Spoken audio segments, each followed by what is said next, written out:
The time has come to check out Polygon in 2025. Now let's see if it's still fun to play and if it's still worth it, meaning worth your time and worth playing.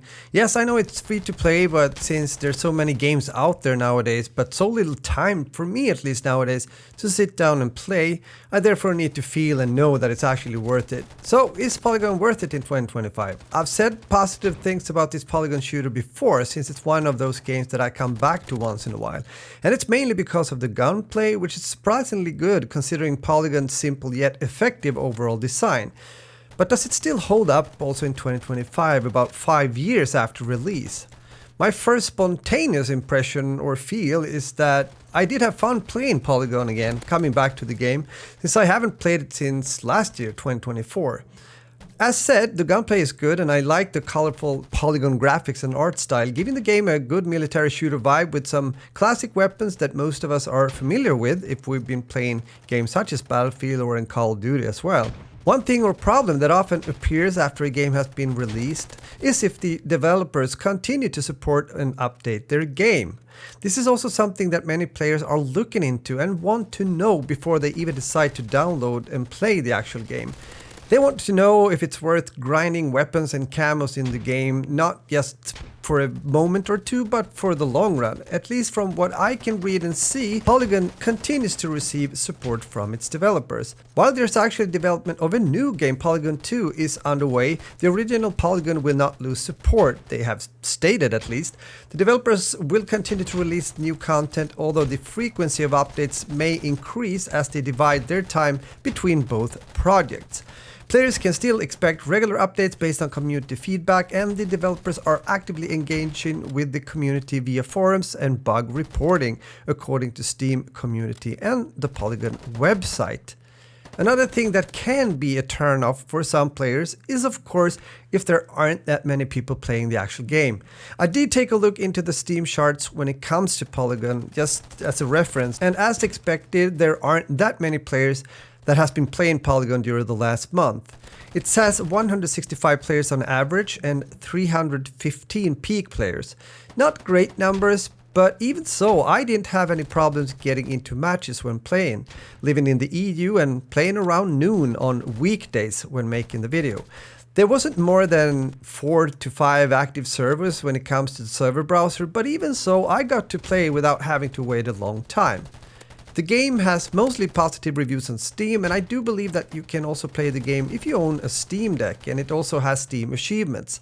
But no controller support from what I can see. Polygon also feels quite a safe game to play, and what I mean by that is the fact that I didn't encounter any cheaters during the hours I was playing and recording the gameplay. It doesn't mean that cheaters doesn't exist, but again, I didn't encounter any when playing this time around. Polygon uses a kernel-level anti-cheat system. Since this is a game that has been out now for quite some time, there are of course players that have been playing the game for a long time and therefore learned the ropes of the game, the map design, and probably also unlocked most weapons and attachments as well. So I thought that would be worth mentioning as a kind of a reminder, which does mean that it might be a bit of a learning curve if you are new to these kind of first-person tactical multiplayer shooters. But if you're like me, have been playing a lot of, let's say, Battlefield and similar games throughout the years, you'll most likely do well also as a newbie in Polygon. Another thing on the plus side of things is the fact that Polygon can run on a variety of PC systems, including those with older hardware. And as also with many free-to-play titles out there, Polygon also has a monetization system. Or should I say optional paid content like a battle pass or a VIP account.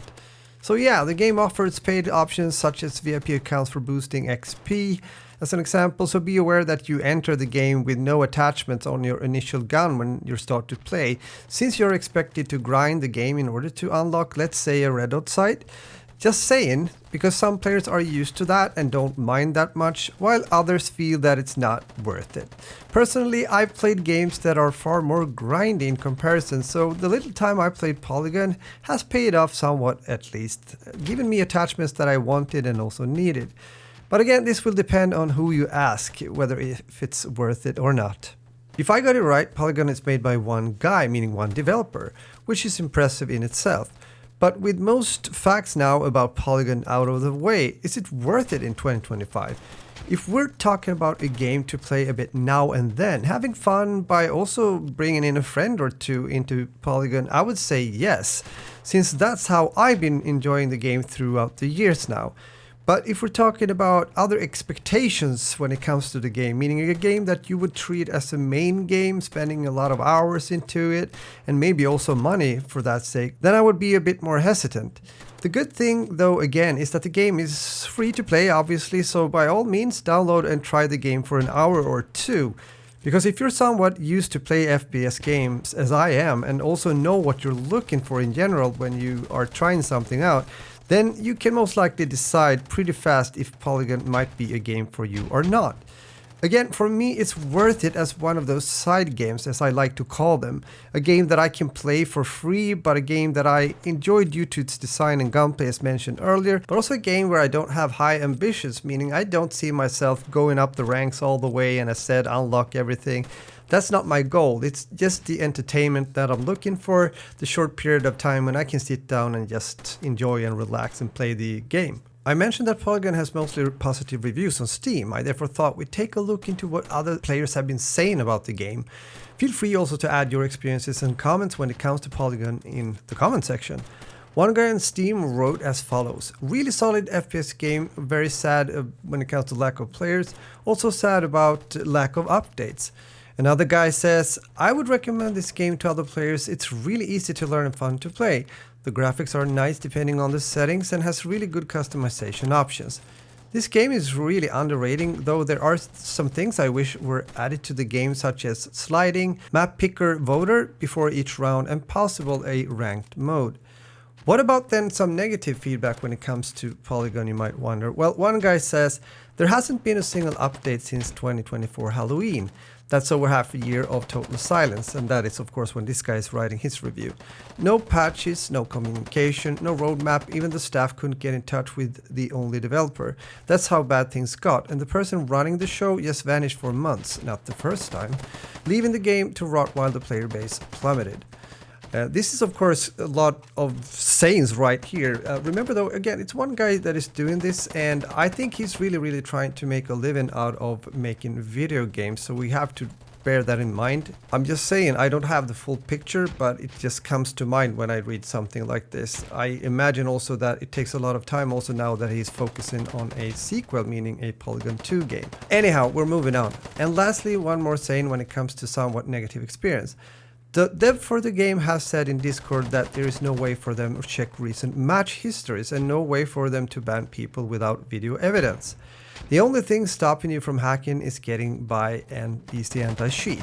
And if you can get by that, then unless someone records you very obviously hacking, then there is nothing stopping hackers from just ruining the game for everyone else. So that's it. That has been my sayings about Polygon and also a bit from other players, as we just heard. And I want to hear from you, as said. Please feel free to leave feedback in the comments. And I also want to say thanks a lot for tuning in and watching my Polygon video here in 2025. And I'm looking forward to talk to you soon again here on my channel in an upcoming video.